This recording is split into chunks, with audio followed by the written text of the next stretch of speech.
Hello అండి. కథా ప్రేమికులందరికీ మీ లక్ష్మీ శ్రీనివాస్ నమస్సుమాంజలి. ఈనాటి మన కథా కాలక్షేపానికి అందరికీ స్వాగతం, సుస్వాగతం. ఈనాటి మన కథా కాలక్షేపంలో అత్తలూరి విజయలక్ష్మి గారు రాసిన ఒక కోయిల గుండె చప్పుడు కథా సంపుటిలోంచి మట్టి పరిమళం అనే కథాకుసుమం నా మాటల్లో. అను, రేపు రాత్రికి మనం ఊరు వెళ్తున్నాం. ఆఫీస్ నుంచి వస్తూనే చెప్పిన సారథి వైపు మింగేస్తలా చూసింది అనుపమ. మీ నానమ్మ దగ్గరికేగా, నేను రానని తెలిసి పదే పదే ఎందుకు చెప్తారు అంది. నీకోసం కాదు, బాబు కోసం. నిన్ను కూడా రమ్మంటున్నాను. వాడు పుట్టిన ఈ 3 ఏళ్లలో ఆవిడ వాడిని చూడలేదు. చూడాలని తహతలాడుతుంది. పైగా ఆరోగ్యం కూడా బాగాలేదు. ఏ క్షణాన ఏమవుతుందో. మొండితనం మానేసి వెంటనే బయలుదేరు అంటున్న సారథితో ఖచ్చితంగా చెప్పింది. రానుగాక రాను. ఆ ముసలావిడ చాదస్తం నేను భరించలేను.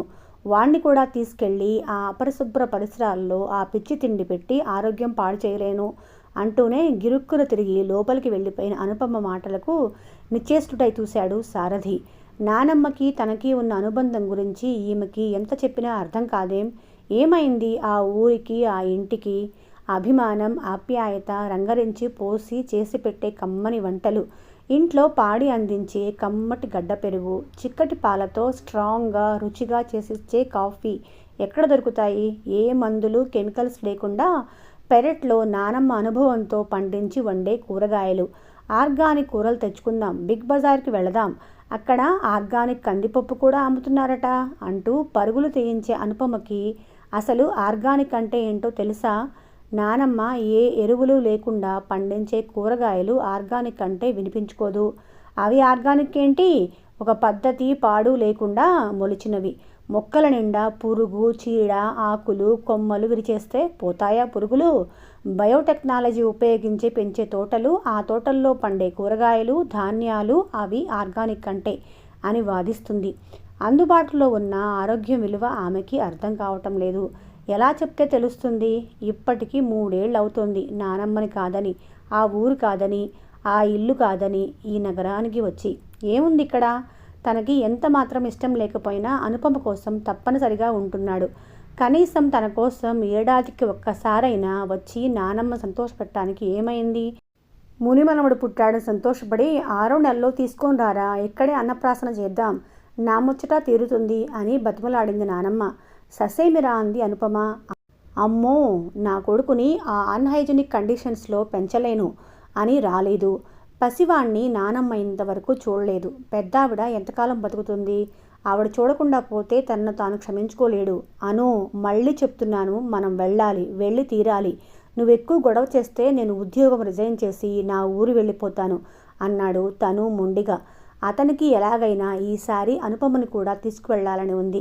ఇప్పుడు ఆమె రాకపోతే నానమ్మని ఎప్పటికీ చూడలేదు. అందుకైనా తను మొండిగా ఉండి తీసుకెళ్ళాలి. వజ్రాన్ని వజ్రంతోనే కోయాలని గట్టిగా నిర్ణయించుకున్నాడు. ఎందుకు? అక్కడ ఏముంది మీకు? మట్టి. ఏం చేస్తారు అక్కడికి వెళ్ళి? మండిపడుతూ అరిచింది. మట్టే. ఆ మట్టిలో బంగారం ఉంది, అది తవ్వుకుంటాను, సరేనా? అయినా ఇక్కడేముంది? కక్షలు, రాజకీయాలు, ఈర్ష్యా ద్వేషాలతో రగిలే మనుషులు. వీళ్ల చేత మాటలు పట్టం దేనికి? మెడపట్టుకొని గెంటించుకోవటం దేనికి? చూస్తున్నాంగా ఈ మధ్య ఈ ప్రాంతీయ గోల కసిగా అన్నాడు సారథి. నేను తెలంగాణలో పుట్టాను, ఇక్కడే పెరిగాను, నన్నెవ్వరూ వెళ్ళగొట్టరు. నా భర్తని, నా కుటుంబాన్ని కూడా ఎవ్వరూ వెళ్ళగొట్టరు. ఆ మట్టికోడు నేను తినలేను అంటూ చాలా ఖచ్చితంగా పరుషంగా మాట్లాడింది. వెళ్ళగొట్టించుకునేదాకా ఉండటం ఎందుకసలు అన్నాడు సారథి. హైదరాబాద్ ఎవరి బాబు సొత్తు కాదు. ఇది కన్సాలిడేటెడ్ సిటీ. మనం వెళ్లాల్సి వస్తే ఇక్కడ ఉన్న ఎంతోమంది ఇతర మతాల వాళ్ళు, జాతుల వాళ్ళు, రాష్ట్రాల వాళ్ళు కూడా వెళ్ళిపోవాలి. ఇలాంటి మొండికటాన్నిచ్చి పెళ్లి చేసినందుకు నానమ్మనే తిట్టుకోవాలి అనుకున్నాడు సారథి. తను పట్టిన కుందేలుకు 3 కాళ్ళు అని సాధించే వాళ్లతో ఏం మాట్లాడగలడు? నానమ్మకి తోడుగా ఉన్న ఊళ్ళోనే ఆధునిక పద్ధతుల్లో వ్యవసాయం చేసుకుంటూ హాయిగా ఉండాలనుకున్న సారథి అనుపమ పోరు పడలేక అగ్రికల్చర్ యూనివర్సిటీలో ఉద్యోగం చూసుకొని భార్యను తీసుకొని హైదరాబాద్ వచ్చేసి కాపురం పెట్టాడు. శివరామయ్యకి 4 మగపిల్లలు, 2 ఆడపిల్లలు. ఆయన మాత్రం ఒక్కడే కొడుకు. శివరామయ్య జిల్లా పరిషత్ స్కూల్లో పనిచేసేవారు. ఆయనకి తరచూ బదిలీలు అవుతూ ఉండటంతో తండ్రి పోయాక తల్లి ఒంటరిదైపోవటంతో తన కొడుకుల్లో రెండో వాడైన సారథిని, మూడో కొడుకు చక్రవర్తిని తల్లి దగ్గరే ఉంచేశాడు. పిల్లలిద్దరూ నానమ్మ దగ్గర ఉంటూ చదువు పూర్తి చేశారు. సారథి అగ్రికల్చర్లో ఎంఎస్సీ చేశాడు. చక్రవర్తి ఎంఏ బీఈడి చేసి టీచర్ అయ్యాడు. చక్రవర్తికి విజయవాడలో గవర్నమెంట్ స్కూల్లో ఉద్యోగం రావడంతో వెళ్ళిపోయాడు. ఆ ఇద్దరు పిల్లల పెళ్లిళ్ళు కూడా తన ఆధ్వర్యంలోనే తనకు నచ్చిన అమ్మాయిలతోటే చేసింది నానమ్మ. చక్రవర్తి భార్యతో విజయవాడ వెళ్ళిపోయినా సారథి మాత్రం నానమ్మ మీద ఉన్న అభిమానంతో చదువు పూర్తయ్యాక, నానమ్మ, నేను ఉద్యోగం చెయ్యను, ఆధునిక పద్ధతుల్లో ఎంచక్కా వ్యవసాయం చేసి మన ఊరిని ఆదర్శవంతంగా తీర్చిదిద్దుతాను అనడంతో ఆవిడ ఆనందంతో ఉప్పొంగిపోయింది. ఒక మనవడు దూరం వెళ్ళినా ఇంకో మనవడు ఈ చివరి రోజుల్లో తన దగ్గర ఉంటానడంతో కొత్త శక్తి వచ్చినట్లే ఆవిడకి ఆనందంతో కళ్ళనీళ్ళు వచ్చాయి. అన్నపూర్ణమ్మకి భర్త సంపాదించి ఇచ్చిన పెద్ద ఇల్లు, కొంత డబ్బు ఉంది కాబట్టి కొడుకు సంపాదన అతని సంసారానికి సరిపోతుందని ఎన్నడూ కొడుకును డబ్బు అడగదు. ఆవిడకి 2 గేదెలు, 1 ఆవు ఉన్నాయి. ఇంటి వెనకాల ఉన్న ఖాళీ స్థలంలో తనకి, సారథికి సరిపడా ఎన్నో కూరగాయలు పండించుకుంటూ వాటితో కాలక్షేపం చేస్తుంది.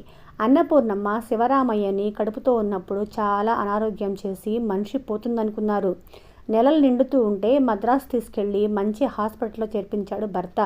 దాదాపు 1 నెల రోజుల పాటు డాక్టర్ల పర్యవేక్షణలో ఉన్న అన్నపూర్ణమ్మ పండంటి పిల్లాడిని ప్రసవించాక మరోసారి గర్భం వస్తే ఆవిడ ప్రాణానికి ముప్పు అని గర్భసంచి తీసేశారు. అంచేత ఒక్కడే కొడుకయ్యాడు. చాలా కాలం ఒక పిల్లాడా, గొడ్డుమూతికి ఈవిడికి పెద్ద తేడా ఏముంది అనే అమ్మలక్కల మాటలు శూలాల్లా తగిలి బాధ పెట్టేవి. క్రమంగా అన్నిటికీ అలవాటు పడింది. శివరామయ్యకి 18 ఏళ్ళు వచ్చేసరికి తన భర్త పోవటంతో పీయూసీ పాస్ అయిన శివరామయ్యని టీచర్ ట్రైనింగ్లో చేర్పించింది అన్నపూర్ణమ్మ. శివరామయ్యకి టీచర్గా ఉద్యోగం రాగానే అన్నగారి కూతురునిచ్చి పెళ్లి చేసింది. మేనత్తే కాబట్టి రత్నమాల కూడా తన పిల్లల్ని భర్త తల్లి దగ్గర వదిలిపెడుతుంటే పెద్దగా అభ్యంతరం పెట్టలేదు. భార్యాభర్తలు మిగతా పిల్లల్ని తీసుకొని వినాయక చవితి, దసరా, దీపావళి, సంక్రాంతి పండగలకే కాక శివరాత్రికి కూడా వచ్చేస్తుంటారు. అప్పుడు అందరూ కలుసుకొని ఆనందంగా గడిపేస్తారు. ఇల్లంతా గంపెడి పిల్లలతో కళకళలాడుతూ ఉంటే అన్నపూర్ణమ్మ ఆనందానికి హద్దుండదు. ఎక్కడా లేని ఓపిక వచ్చేసి రకరకాల వంటలు, పిండి వంటలు చేసి పెట్టి అందరికీ తనకు చేతనైన విధంగా కానుకలిచ్చి పంపిస్తుంది.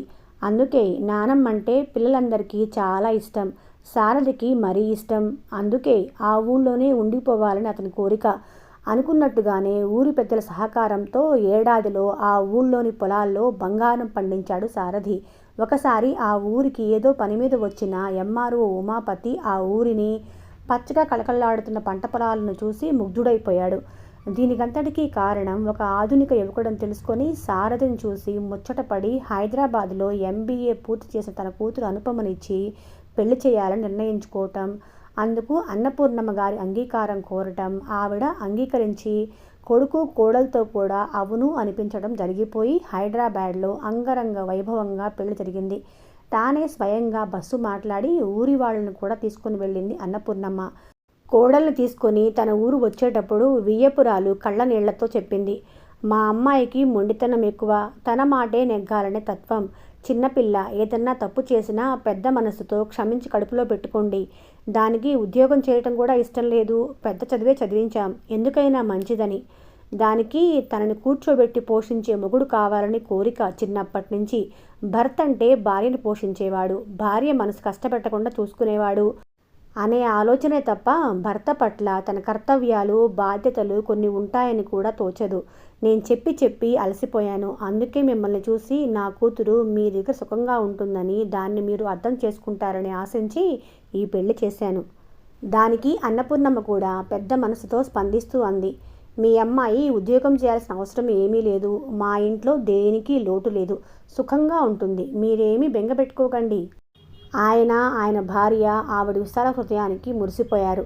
అయితే అనుపమ కాపురానికి వచ్చాక కొంతకాలం బాగానే అనిపించింది. కమ్మగా వండి పెట్టే నానమ్మ, ప్రేమగా చూసుకునే భర్త, దేనికి లోటు లేని జీవితం. పుట్టినప్పటి నుంచి నగరపు గందరగోళంలో గడిపిందేమో. ప్రశాంతమైన ఊరు, ఆ ఊళ్ళోని మనుషులు, పచ్చటి పొలాలు ఎంతో నచ్చాయి. పేరుకి పల్లెటూరు అయినా 3 సినిమా థియేటర్లు ఉన్నాయి. వారానికి 2 రోజులు సినిమాకి వెళ్ళిపోతారు మొగుడు పెళ్ళాం. బోరు కొట్టినప్పుడల్లా అలా పొలాల మీదకి షికారు వెళ్తారు. ఇప్పటిదాకా సారథి తనేం కోరినా చేస్తున్నాడు, కాదని అనటం లేదు. అయితే అది కొద్ది కాలమే. దానికి కారణం కొన్నాళ్ళు కొత్త కదా అని వదిలేసిన అనుపమ ఇంట్లో పూచుకు పుల్ల కూడా తీయకుండా టీవీ చూస్తూ రేడియో వింటూ కూర్చోవటం, లేకపోతే నిద్రపోవటం చూసి నానమ్మ ఈ అమ్మాయికి నెమ్మదిగా పనిపాట నేర్పాలి, ఇంకా ఈ ఇంటి వాతావరణానికి పద్ధతులకు అలవాటు చేయాలి అనుకుంటూ నెమ్మదిగా అనుపమని పనిలో పడేసే ప్రయత్నం చేసింది. ఆ ప్రయత్నంలో తనకు తెలిసిన పాత పద్ధతి పాటించింది. ఆ పద్ధతి అనుపమకి నచ్చలేదు. అమ్మాయి, ఆడపిల్లవి, పని పాట వచ్చి ఉండాలి, ఇలారా, వంటలో నాకు సాయం చెయ్యి అంటూ పిలిచి ఆ పని ఈ పని చెబుతూ చేయిస్తూ ఉంటే ఆ వంటగది, కట్టెల పొయ్యి పొగ, ఒక పక్క పెద్ద రోలు, రోకలి, పొత్రం, కాఫీ డికాషన్ వడకట్టిన బట్ట అదంతా చూడగానే చిచి, వంటిల్లు ఇలాగా ఉంచుకునేది, ఇక్కడ చేస్తున్న వంట తింటున్నానా, ఛీ అనుకుంది. నేను ఇక్కడ వంట చేయను, నాకు వంట రాదు అని తప్పించుకోబోతుంటే, ఇప్పుడంటే నేను ఉన్నాను, ఎంతకాలం ఉంటాను, నేను పోతే మొగుడికి వంట చేసి పెట్టవు, ఇలారా, ఈ టమాటా పండు కుళ్ళిపోయింది కానీ తీసుకెళ్ళి పెరట్లో పడేసిరా, ఇదిగో ఈ కాకరకాయ పండిపోయింది, ఇది కూడా పెరట్లో పడేయి, అలానే కాసిన బెండకాయలు దొండకాయలు కాసాయేమో చూసి తెంపుకోనరా అంటూ పనులు పురమాయిస్తూ ఉంటే ఒళ్ళు మండిపోసాగింది అనుపమకి. వంటగదే కాదు, పెరట్లోకి వెళ్ళటం కూడా ఏమాత్రం ఇష్టం లేదు అనుపమకి. కాపురానికి వచ్చిన నెల లోపలే సారథిని పోరి దక్షిణ వైపు సందులో ఒక బాత్రూమ్ కట్టించింది. లేకపోతే తడికలు దడిగా కట్టిన ఓపెన్ ఏరియాలో స్నానం చేయాల్సి వచ్చేది. ఓ పక్క బావి, మరో పక్క పంపు, దేని చుట్టూ సిమెంటుతో హద్దులు కట్టిలేదు. మరోపక్క గొడ్ల చావిడి, కాంపౌండ్ వాల్, ఆ వాల్ మీద అంటించిన పిడకలు, ఆవులు, గేదెల పెడవాసన, కాళ్ళు కడిగిన నీళ్లు, బియ్యం కడిగిన నీళ్లు, బట్టలు ఉతికిన నీళ్లు పోసి పెంచే కూరగాయల చెట్లు, చిత్తడిగా ఉండే నేల, పైగా గోడ మీదకి పాకిన దొండపాదు, కాకరపాదు నుంచి కాయలు తెంపాలంటే ఆ చిత్తడిలోంచి నడవాలి. కప్పలు పెరడంతా తిరుగుతూ ఉంటాయి. ఆ పెరడు చూస్తే వాంతి వచ్చినట్లు అవుతుంది అనుపమకి. కుళ్ళిన పాడైన కూరగాయల చెత్తలో పడేసి బయట పారేయకుండా అన్నీ పెరట్లో పారేయటంతో వాసన వస్తున్నట్లు అనిపిస్తూ ఉంటుంది అనుపమకి. ఏంటో ఈ మనిషి, బొత్తిగా శుచి శుభ్రం లేవు అని తిట్టుకోవటం దాకా వచ్చింది పరిస్థితి.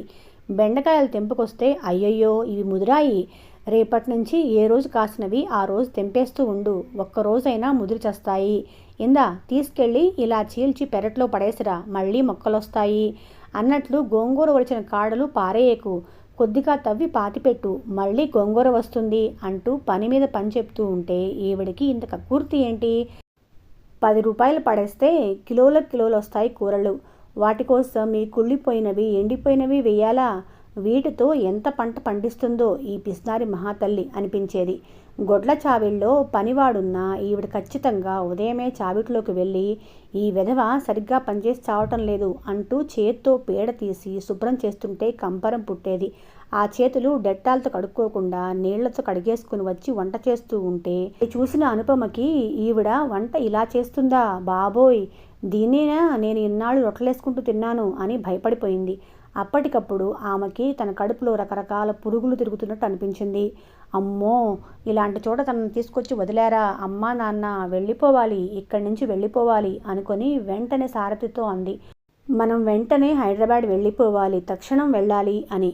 ఇక్కడ నీకొచ్చిన ఇబ్బంది ఏంటి అని అడిగిన సారథితో అన్నీ ఇబ్బందులే, అవన్నీ మీకు చెప్పినా అర్థం కావు, అయినా ఇంత చదువు చదివి పల్లెటూరు బయతులా వ్యవసాయం చేయటం ఏంటి మీరు?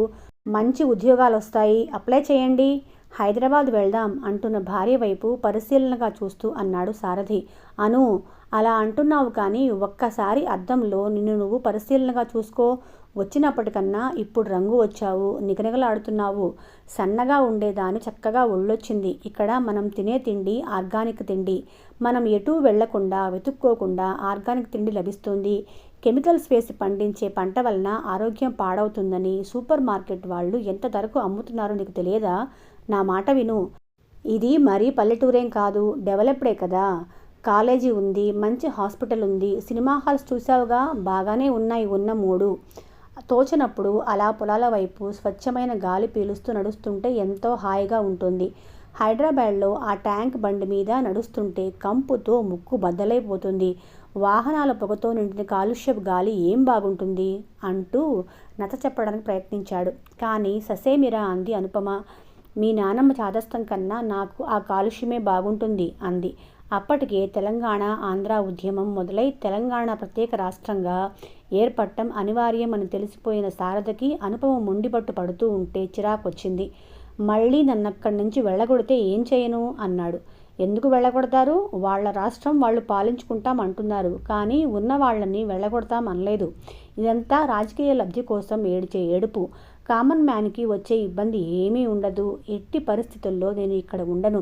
మీరు రాకపోతే నేను ఒక్కదాన్నే వెళ్ళిపోతాను అని పంతం పట్టడంతో అన్నపూర్ణమ్మ మనవడికి చెప్పింది. వెళ్ళు నాయనా, కొంతకాలం అక్కడ ఉండి ఆ జీవితం కూడా చూసిరా. నానమ్మ కూడా అలా అనటంతో సారథికి తప్పలేదు. హైదరాబాద్ వచ్చాక ఆ గందరగోళంలో అతనికి చాలా కాలం ఏమీ అర్థం కాలేదు. ఏనాడు ఒక్క 10 రూపాయలు పెట్టి ఏమీ కొనని అతను పాలకూర కట్టలు 10కి 4 కొంటుంటే గుండె ఆగిపోయింది.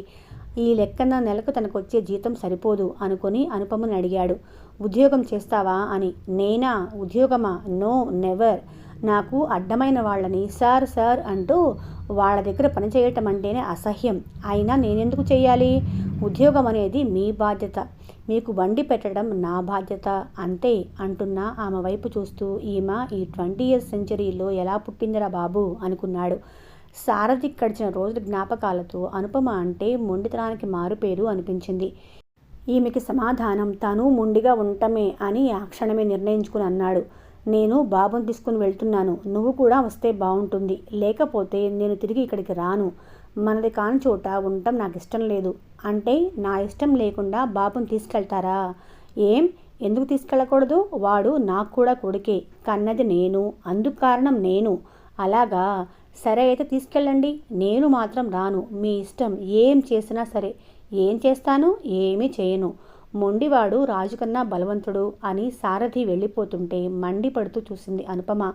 అయితే అన్నట్లుగానే మర్నాడు బాబుని ఎత్తుకొని సూట్ కేసు తీసుకుని వెళ్తున్న సారథి వైపు నివ్వెరపోతూ చూసిందామ. నిజంగానే తీసుకెళ్తున్నారా వాణ్ణి? నాకేం విలువలేదా ఇక్కడ? నీకు ఇంతకాలం చాలా విలువ ఇచ్చాను, కానీ అను నువ్వే అది నిలుపుకోవటం లేదు. నేనేం శాశ్వతంగా నిన్ను వదిలి వెళ్ళటం లేదుగా. నాన్నమ్మకి ఏ క్షణానైనా ఏమైనా కావచ్చు. ఆవిడికి ఏదన్నా అయితే జీవితాంతం నన్ను నేను క్షమించుకోలేను. మునిమనవణ్ణి చూడాలని ఆవిడ ఎంత తహతహలాడిపోతుందో నాకు తెలుసు. అమ్మా నాన్న అయినా ఒకసారి వచ్చి చూసి వెళ్ళారు, కానీ నానమ్మ అస్సలు చూడలేదు. నువ్వు పెద్దదానివై నీకు మనవడు మునిమనవడు వస్తే తెలుస్తుంది ఆవిడ బాధ అన్నాడు సారథి. అతని స్వరంలో అణుచుకున్న బాధ, వేదన తొంగి చూశాయి, కానీ అవేమీ అనుపమను తాకలేదు. శాశ్వతంగా ఉండండి, నేనేమీ వద్దనటం లేదు, కానీ నా బాబును మాత్రం నాకు ఇచ్చేసి వెళ్ళండి. ఇవ్వను, నీ ఇష్టం. నీకు రావాలనిపిస్తే ఇప్పుడు రా, లేదంటే ఇక్కడి వాళ్ళు మెడపట్టి గెంటిందాకా ఉండిరా అంటూ గుమ్మం దాటుతున్న సారథి మొండితనానికి నిర్ఘాంతపోయిన అనుపమ చకచకా గదిలోకి వెళ్ళి 4 చీరలు, జాకెట్లు, పెట్టికోట్లు ఎయిర్ బ్యాగ్లో పెట్టుకొని ఉన్నదన్నట్లు బయలుదేరి సారథిని కలుసుకొని అతడిని అనుసరించింది. అలా ఆమె రావటంతో సారథికి విజయం సాధించాన్న తృప్తితో పాటు ఆనందం కూడా కలిగింది. బస్సులో పక్కన కూర్చున్న భార్యతో థ్యాంక్స్ అన్నాడు. విసురుగా, మీకోసం రావటం లేదు, నా కొడుకు కోసం వస్తున్నాను. అక్కడికి తీసుకెళ్ళి ఆ పేడ మురుకులో నా కొడుకుని పడేస్తారేమో అన్న భయంతో వస్తున్నాను. పోనీలే, ఎలా అయితేనేం వస్తున్నావు చాలు అనుకున్నాడు సారథి మనసులో. కానీ బాబును ఒళ్ళో పెట్టుకొని ముభావంగా కూర్చొని మధ్య మధ్య కళ్ళు తుడుచుకుంటూ ఉన్న అనుపమను చూడగానే జాలేసి అన్నాడు మృదువుగా. అను, చదువుకున్న దానివి, నువ్వు ఒక మామూలు స్త్రీలాగా ప్రవర్తిస్తున్నావు. పెద్దావిడ, ఆవిడ భావాలు అర్థం చేసుకోకపోతే ఎలా? 86 ఏళ్ళు ఆవిడికి. ఎంతకాలం బతుకుతుంది చెప్పు? పెంచిన నా మీద రక్త సంబంధంతో కూడిన మమత వాడి మీద ఆవిడికి ప్రేమ ఉండదా? నేను పరాయిదాన్ని కదా, నా మీద లేదుగా, నేనెందుకు రావాలి? చటుక్కున అడిగింది. ఆమె వైపు నిశ్చితంగా చూస్తూ అన్నాడు. ఆ ప్రశ్నకి నీకే తెలుస్తుంది సమాధానం, కొంచెం ఆలోచిస్తే. అనుపమ మాట్లాడకుండా కిటికీలోంచి బయటకు చూస్తూ కూర్చుంది. అద్దాల్లోంచి సిటీ లైట్లు దగదగా మెరిసిపోతున్నాయి. బస్సు దిల్సుఖ్ నగర్ డిపో దాటి ముందుకు వెళ్ళిపోయింది. గమనించలేదు, కానీ దాదాపు రామోజీ ఫిల్మ్ సిటీకి చేరుకుంది. ఏసీ చల్లగా తగులుతోంది. సారథి మీద పీకల దాకా కోపం వచ్చింది అనుపమకి. నానమ్మ నానమ్మ అంటూ చిన్నపిల్లాడిలా ఆవిడ దగ్గరకు ఈ పరుగులేంటో. అయినా 86 ఏళ్ళు వచ్చిన ఆవిడికి ఆరోగ్యం బాగాలేకపోవటం అనేది చాలా కామన్. దానికోసం ఈయన ఆఫీస్కి లీవ్ పెట్టి మరీ వెళ్ళాలా? పైగా మా ఊరు వెళ్తాను, అక్కడే హాయిగా పంటలు పండిస్తాను అంటూ గెంతులొకటి. వెళ్ళి చూస్తే తెలుస్తుంది. ఇదివరకటి కంటే అక్కడ పుట్టి పెరిగాడు కాబట్టి హాయిగా ఉన్నాడు.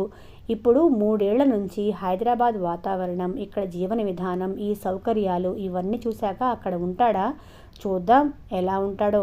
అసలు ఈ 3 రోజులు ఎలా ఉంటాడో చూస్తాను. కనీసం ఒక్కసారన్నా ఖచ్చితంగా అంటాడు తనతో, అనవసరంగా వచ్చానను, ఉండలేకపోతున్నాను అని అనుకుంది అనుపమ. ఆలోచిస్తూ ఉండగానే కళ్ళు మూతలు పడ్డాయి. మెలకు వచ్చేసరికి బస్సు గుంటూరు చేరింది. అక్కడి నుంచి మరో బస్సు ఎక్కాలి. అదృష్టవశాత్తు కావాల్సిన బస్సు వెంటనే దొరికింది. సారథి గబగబా బాబునెత్తుకుని ఎక్కి అనుపమకి సీటు పెట్టాడు. అనుపమ కూడా ఎక్కి మొహం చిట్లించుకుని వచ్చి కూర్చుంది. ఓ గంటలో వాళ్ళు దిగాల్సిన ఊరు రావడంతో దిగేశారు. అటుగా వచ్చిన రిక్షా సుబ్బయ్య సారథిని చూసి గుర్తుపట్టి ఆప్యాయంగా నవ్వుతూ రిక్షా తీసుకొచ్చి సారథి చేతిలోంచి అనుపమ చేతిలోంచి బ్యాగులు అందుకుని రిక్షాలో పెట్టాడు. బాబునివ్వండి అంటూ చేతులు చాపుతూ ఉంటే అనుపమ చటుక్కున తను ఎత్తుకొని రిక్షా ఎక్కింది. ఆ మట్టి చేతులతో ఎత్తుకుంటాడు కాబోలు అనుకుంటూ. సారథి కూడా రిక్షా పోనీ అన్నాడు. 3 ఏళ్ల నాడు ఎలా ఉందో అలాగే ఉంది ఊరు. కాకపోతే అక్కడక్కడ ఆటోలు కనిపిస్తున్నాయి. కాలేజీలకు వెళ్ళే అమ్మాయిలు చుడీదార్లు వేసుకొని సైకిల్ మీద వెళ్తున్నారు. పొలాల మేం చల్లగాలి వీస్తుంది. అనుపమకి చాలా హాయిగా ఆహ్లాదంగా అనిపించింది. కానీ ఆ మాట పైకి అనటానికి పౌరుషం అడ్డొచ్చింది. ఇల్లు చేరేటప్పటికి మామగారు, అత్తగారు, మరుదులు, తోడికోడళ్ళు, ఆడబడుచు అందరూ కనిపించడంతో ఆశ్చర్యంతో పాటు కొంత ఆందోళన కూడా చోటు చేసుకుంది అనుపమ మనసులో. సారథి అందరిని చూసి గాబరాగా అడిగాడు, నానమ్మకెలా ఉంది అంటూనే ఎవరి సమాధానం ఆశించకుండా లోపలికి పరిగెత్తాడు. సారథి వెనకే బాబునెత్తుకొని గదిలోకి వచ్చిన అనుపమ స్థాణువైపోయింది. మంచానికి అంటుకొని పడుకొని ఉందావిడ. మంచం పక్కన స్టూలు మీద మందులు, మంచినీళ్ల గ్లాసు. ముడతలు పడిన మొహం చూస్తుంటే ఆవిడ మాటలు చెవుల్లో గింగురుమంటున్నాయి. ఈ వెధవ టమాటా కుళ్ళి తెచ్చింది, దీన్ని తీసుకెళ్ళి ఆ పెరట్లో పారేయ్. అచ్చు కుళ్ళిన టమాటాలాగే ఉంది ఆవిడ మొహం. అనుపమ ఒళ్ళు జలధరించింది. ఆ పరిసరాలు, వాతావరణంలో బాబుని ఎక్కడ దింపాలో, ఎక్కడ కూర్చోబెట్టాలో అర్థం కాలేదు. ఇల్లంతా జనం. ఈవిడ పోతుందో పోదో కానీ ఏడాదికోసారి హడావుడి చేసి అందరినీ పిలిపించుకోవటం బాగా అలవాటైనట్టుంది. ముసలమ్మ తక్కువది కాదు, తిట్టుకుంది అనుపమ. అందరూ అటు ఇటు తిరుగుతూ ఉండటంతో అంతా మట్టిమట్టిగా ఉంది. అందుకని వాడిని ఎత్తుకునే లోపలికి వెళ్ళింది. ఎత్తుకుని నిలబడింది. అనుపమ వెనకే వచ్చిన ఆడబడుచు బాబుని అనుపమ భుజం మీద నుంచి తీసుకుంటూ, బుజ్జిగాడొచ్చాడే కన్నగాడు అంటూ అన్నపూర్ణం మంచం దగ్గరగా వెళ్ళి, నానమ్మ ఇదిగో నీ మునివనవడు, లేచి కళ్ళు తెరు అంది. అనుపమకి కాళ్ళు చేతులు వణికాయి. ఆడబడుచుని ఈడ్చి తన్నాలనిపించింది. రోగిష్టి మనిషి దగ్గరికి పసివాణ్ణి అలా తీసుకెళ్ళటమేనా? వాడికి ఏదన్నా అయితే పిల్లలకి ఇన్ఫెక్షన్స్ త్వరగా వస్తాయి. ఈ మనుషులు నిజంగా పల్లెటూరు వాళ్ళంటే పల్లెటూరు వాళ్లే అనుకుంటూ బాబుని తీసుకోవటానికి మంచం దగ్గరికి నడవబోతూ ఉంటే అత్తగారు వచ్చి అంది, రామ్మ అను, మొహం కడుక్కో, స్నానం కూడా చేసేయి, నీళ్లు కాగి ఉన్నాయి, కాఫీ తాగుదు గాని అని. సారథి మంచం దగ్గరగా వెళ్ళి డగ్గుత్తికతో పిలిచాడు, నానమ్మ అంటూ. ఆవిడ నెమ్మదిగా కళ్ళు తెరిచింది. సారథి కళ్ళు మెరిశాయి. చెల్లెలి చేతిలోంచి బాబునందుకుని ఆవిడ దగ్గరగా చూపిస్తూ, ఇదిగో నీ మునిమనవడు అన్నాడు. ఆవిడ గాజు కళ్ళతో రెప్పకాలం ఆనందం, తర్వాత కన్నీళ్ళొచ్చాయి. వణుకుతున్న స్వరంతో, నా తండ్రిని ఎత్తుకోలేనురా నాయనా, అయిపోయింది, ఇంకా ఆ దేవుడు పిలుస్తున్నాడు, వెళ్ళిపోతున్నాను అంది. అలా అనుకు నానమ్మ, ఎక్కడికి వెళ్ళవు, నా దగ్గరే ఉంటావు, నిన్ను హైదరాబాద్ తీసుకెళ్తాను ఏడుస్తూ అన్నాడు సారథి. జీవం లేని ఆ మొహంలో నవ్వు శవం దగ్గర వెలుగుతున్న దీపంలా అనిపించింది అనుపమకి. గిరున తిరిగి అక్కడి నుంచి వెళ్ళిపోతూ, తీసుకురా, నేను ఇంట్లోంచి వెళ్ళిపోతాను అనుకుంది కసిగా. నానమ్మ అన్నాడు సారథి పొంగి వస్తున్న దుఃఖంతో. నాన్న, మీ ఆవిడకి నచ్చచెప్పి ఇక్కడికి వచ్చేయి, ఈ ఇల్లు నీకే రాశాను, హైదరాబాద్లో ఉండలేవు, అది మనది కాదు, మన వాళ్ళు ఎవ్వరూ అక్కడ లేరు, మనకి అక్కడ స్థానబలిమి ఉండదు నాయనా, ఇక నుంచి వాళ్ళ చేత మాటలు పడుతూ ఎందుకురా అక్కడ, నా మాట విని వచ్చేయండి నాయన, మన దేశానికి వచ్చేయండి, మనకేం మహారాజులం, దర్జాగా బతకచ్చిక్కడ అంది. సారథికి ఉప్పెనలా ముంచుకొచ్చింది దుఃఖం. అలాగే నానమ్మ అన్నాడు. ఆవిడ మాటలు సారథి దుఃఖం ఎంత వద్దనుకున్నా వినిపిస్తూ ఉంటే అనుపమకి అయోమయంగా అనిపించింది. వాళ్ళ మాటలు వింటూ శిలలా నిలబడిన అనుపమకి అత్తగారు టవల్ అందిస్తూ అంది, వెళ్ళమ్మా, నువ్వు వెళ్ళి మొహం కడుక్కో. అనుపమకి సారథి అలా ఏడుస్తుంటే తిక్క రేగుతుంది. ముసలావిడ పోక ఇంకా ఉంటుందా, ఈయనకేం పిచ్చా, ఆ ఏడుపేంటి అనుకుంటూ బ్యాగ్లోంచి బ్రష్, టంగ్ క్లీనర్ తీసుకొని కొత్తగా కట్టిన బాత్రూంలోకి వెళ్ళిపోయింది. అనుపమ స్నానం చేసి వచ్చేసరికి సారథి బ్రష్ చేసుకొని వచ్చాడు. అతను కాఫీ తాగుతున్నాడు. బాబుకి పాలు పడుతోంది ఆడపడుచు. అనుపమకి మతిపోయింది. బాబుకి ఏం పాలు పడుతున్నారు అడిగింది అత్తగారిని. ఏం పాలేంటమ్మా, ఆవు పాల కన్నా శ్రేష్టమైన ఏమున్నాయి, మన ఇంటి పాడి కమ్మటి పాలు అడిగి మరీ తాగుతున్నాడు అంది నవ్వుతూ. అనుపమ కోపం అణుచుకుంటూ అక్కడి నుంచి వెళ్ళిపోయింది. కాసేపటికి అత్తగారి పిలుపు వినిపించింది. అమ్మాయ్ అను, రామ్మ, ఇడ్లీ వేడిగా ఉంది తిందు గాని. అనుపమ వీధివాకిలి అరుగు మీద కూర్చొని వీధిలో తిరుగుతున్న జనాన్ని, పశువులని, పక్షులని చూస్తుంది. ఆమె మనస్సు కుతకుతలాడిపోతుంది. ఇంకా ఇక్కడ తన మాట ఎవ్వరూ వినరో, విన్నా విలువ ఇవ్వరు. బాబుని కూడా తన చేతుల్లోంచి లాగేసుకొని వాళ్ళ దగ్గరే పెట్టుకున్నారు. వాళ్ళకు తోచిన తిండి పెడుతున్నారు. వాడి ఆరోగ్యం ఏమన్నా కావాలి, వీళ్ళ సంగతి తేలుస్తాను అనుకుంటుంది. వెనక నుంచి వచ్చిన సారథి, అను వినిపించటం లేదా, అమ్మ పిలిచింది, నేను పిలిచాను. ఏంటి ఇక్కడేం చేస్తున్నావు అడిగాడు. అనుపమ విసురుగా తల తిప్పి చూసి, గాడిదలు కాస్తున్నాను, నా జోలికి రాకండి, వెళ్ళండి మీ నానమ్మ దగ్గరికి. చిచి, డిసిప్లిన్ లేదు, నీట్నెస్ లేదు ఎవరికి. ఈ మురికి మనుషుల దగ్గరకు వద్దన్న తీసుకొచ్చారుగా, ఇంకా నా జోలికి రావద్దు అంది. సారథికి అర్థమైంది. ఆమె అలిగింది. బాబుని అందరూ ఎత్తుకొని తిప్పుతూ వాళ్లే పాలు తాగిస్తున్నారు, వాళ్లే ఇడ్లీ పెట్టారు, నీళ్లు పోశారు. ఇప్పుడు ఆమెను బతిమాలే సమయం కాదు, సందర్భం కాదు. అందుకే అన్నాడు నెమ్మదిగా. అలిగితే అలిగావు కానీ వచ్చి టిఫిన్ తిను. తినను గట్టిగా అంది అనుపమ. తినను, వెళ్ళండి, మీ ఇష్టం వచ్చినట్లు చేసుకోండి.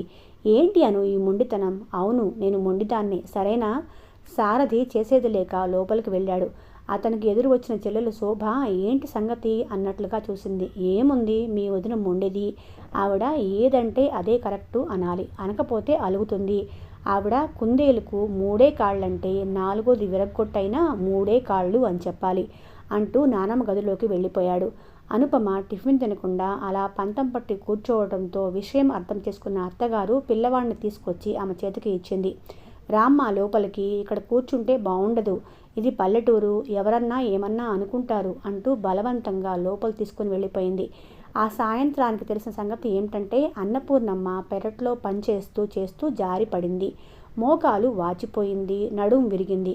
దానివలన జ్వరం వచ్చింది. దాంతో కంగారు పడి అందరికీ ఫోన్లు చేయించింది. అది విన్న అనుపమకి అరికాలి మంట నెత్తికెక్కింది. ఈవిడికి ఎప్పుడో నాన్న పులి కథలోలా అవుతుంది అనుకుంది. ఆయుర్వేద వైద్యుడు శంకరాచారి వచ్చి 2 పూటల కాళ్ళకి ఏదో మూలికల నూనెతో మర్దన చేసి మందులిచ్చి వెళ్తున్నాడు. 2 రోజులు గడిచాయి. అనుపమ సంగతి తెలిసిన ఇంటిల్లపాది బాబుని ఎత్తుకోవటం మానేశారు. ఆమెతో జాగ్రత్తగా మెలగసాగారు. అన్నపూర్ణమ్మ కొంచెం కోలుకుంది. గాజు కళ్ళల్లో కొంచెం వెలుగు వచ్చింది. ఆ రోజు సోమవారం సాయంత్రం బస్సుకి సారథి కుటుంబం బయలుదేరాలి. శంకరాచారి వచ్చి కాళ్ళకి మర్దనా చేసి, మా అమ్మగారు, మీ ముద్దుల మనవడు వచ్చాడు, ముని మనవడు వచ్చాడు, ఇంక లేచి తిరుగుతారా, 4 అడుగులు వేయండి, నొప్పి తగ్గిందేమో చూద్దాం అన్నాడు. ఆవిడ అంటుంది, 4 ఏం కర్మ, 40 అడుగులు వేస్తాను, నా బుజ్జి కన్నా వచ్చాడు, నా ఇంట్లో వెలుగొచ్చింది, నాకు తెలుసులేండి మీరు నడవగలరు అని. మీకేమండి, ఇనుప శరీరం మీది, సారథి మీ నానమ్మ ఇంకా 10 ఏళ్ళు గ్యారంటీ అయ్యా. ఆవిడ తినే తిండి మామూలు తిండా. ఈ రోజుల్లో మందులు వేసి కృత్రిమంగా పండించిన పంట తాలూకు ధాన్యాలు, కూరలు, పండ్లు తింటూ మనుషులు అర్ధాయుష్కులైపోతున్నారు. ఉన్నవాళ్ళకి చిన్న వయసులోనే బీపీలు, షుగర్లు. మీ నానమ్మగారు ఆవిడ చేతులతో స్వయంగా పండించుకున్నవి తిని ఎంత ఆరోగ్యంగా ఉన్నారో. ఇంకా నా అవసరం ఏం లేదు ఈవిడికి అంటుంటే అందరి మొహాల్లో ఆనందం పొంగిపోసాగింది. బాబుకి అన్నం తినిపిస్తూ ఎత్తుకొని అటూ ఇటు తిరుగుతున్న అనుపమకి వాళ్ళ నవ్వులు, ఆచారి మాటలు చిరాకేశాయి. ఆ మాటలు వినిపించుకోకుండా వంటింటి తలుపు తీసుకొని పెరటి గేటు దగ్గరికి వచ్చింది. అక్కడ దృశ్యం చూసి స్థాణువైపోయింది. ఆమె వచ్చిన దగ్గర నుంచి పెరటి వైపు వెళ్లకుండా జాగ్రత్త పడింది. ఆమెకు తెలుసు అటు వెళితే తనకు తిండి సహించదని. ఈ మధ్య పెరడు కాంపౌండ్ వాల్ అవతల ఉన్న ఖాళీ స్థలంలో కుక్కలు, పందికొక్కులు వచ్చేస్తున్నాయని పెరడు వైపుకి ఓ చెక్క గేటు పెట్టించారు. ఆ గేటు తీసుకుని వెళ్ళి తోటి కోడలు కూరగాయలు తెంపుకొని రావటం చూసింది అనుపమ. కాకపోతే ఆ గేటు తీసిన వాళ్ళు ఎప్పటికప్పుడు వేసేసి వస్తున్నారు. అందుకే అనుపమకి అటు వెళ్ళినా పెరడు కనిపించలేదు ఈ 2 రోజులు. ఈరోజు ఎవరు తీశారో వెయ్యలేదు. తెరచి ఉన్న గేటులోంచి కనిపిస్తున్న పెరడుని అనుపమ కళ్ళప్పగించి చూస్తూ ఉండిపోయింది. పచ్చని ఆకులతో, రంగురంగుల పూలతో, విరగ్గాసిన కూరగాయల మొక్కలతో నిండి పక్షుల కిలకల రావాలతో శోభాయమానంగా ఆహ్లాదకరంగా ఉన్న ప్రకృతి సోయగం. ఎంత బాగుంది పెరడు! ఏంటి ఇన్ని చెట్లు, ఇన్ని మొక్కలు ఎక్కడి నుంచి వచ్చాయి? ఇంత పరిశుభ్రంగా ఎలా ఉంది? ఈ పక్షులన్నీ ఎక్కడి నుంచి వచ్చాయి? నెమ్మదిగా అటు నడిచింది.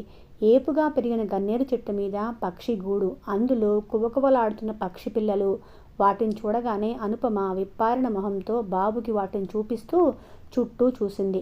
ఒక పక్క కాకర తీగ, చిక్కుడు తీగ, దొండపాదు, బెండపాదు, టమాటా మొక్కలు, దోసపాదు, మరో పక్క సన్నజాజి తీగ, గులాబీలు, బావికి వెనగ్గా ఏపుగా పెరిగిన సపోటా, జామ చెట్లు, నిండా విరక్కాసిన జామకాయలు.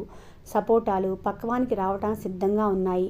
అప్రయత్నంగానే ఆమె పాదాలు ఆ వైపు నడిచాయి.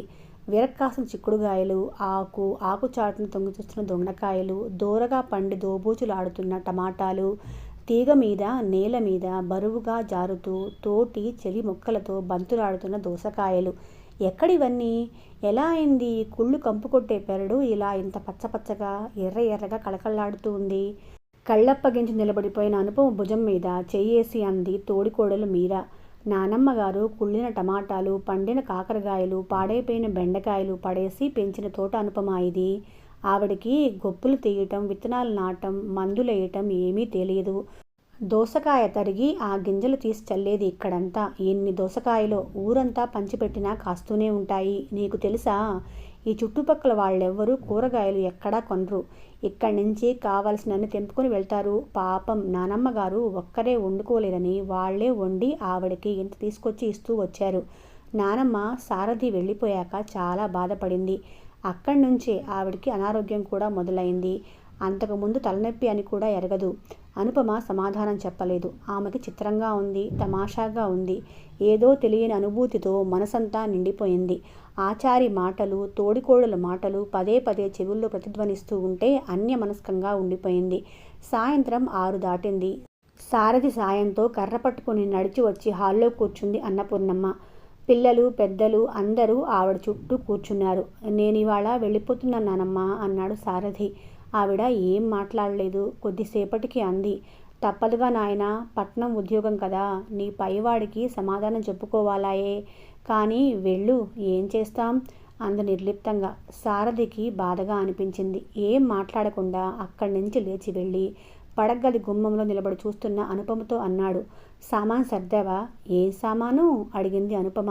సారథి చిరాగ్గా చూశాడు. వెళ్ళిపోతున్నాంగా, ఇంకా అలకేనా? సామాన్ సర్దు. దేనికి తిన్నంగా సమాధానం రాదు అన్నాడు. మీ సామాన్ సర్దుకోండి, నేను నా కొడుకు ఇక్కడే ఉంటాం అంది తప్పటడుగులు వేస్తూ అటుగా నడిచి వచ్చిన కొడుకుని ఎత్తుకుని అన్నపూర్ణమ్మ దగ్గరికి నడుస్తూ. అనుపమ అడ్డుగా ఉన్న వాళ్ళని దాటుకుంటూ అన్నపూర్ణమ్మ దగ్గరికి వెళ్ళి బాబుని ఆవిడ ఒడిలో కూర్చోబెట్టి తాను ఆవిడ పాదాల దగ్గర చతికిలబడి అంది, నానమ్మగారు, ఇవాళ నాకు మీ చేత్తో చేసిన పొట్లకాయ పెరుగు పచ్చడి తినాలని ఉంది. సారథి నోరు తెరుచుకొని చూస్తూ ఉండిపోయాడు. ఇదేనండి మట్టి పరిమళం కథ. కథ ఎలా ఉందో తప్పకుండా కమెంట్స్లో తెలియచేయండి. మన ప్రయాణం కొనసాగుతూనే ఉంటుంది. ఆ ప్రయాణంలో మీరు కూడా భాగమయ్యేందుకు మన ఛానల్ను తప్పకుండా సబ్స్క్రైబ్ చేసుకొని నన్ను సపోర్ట్ చేయండి. అలాగే మన కథలు విన్నవారు నచ్చినట్లయితే తప్పకుండా లైక్ కూడా చేయండి. మళ్ళీ రేపు కలుసుకుందాం.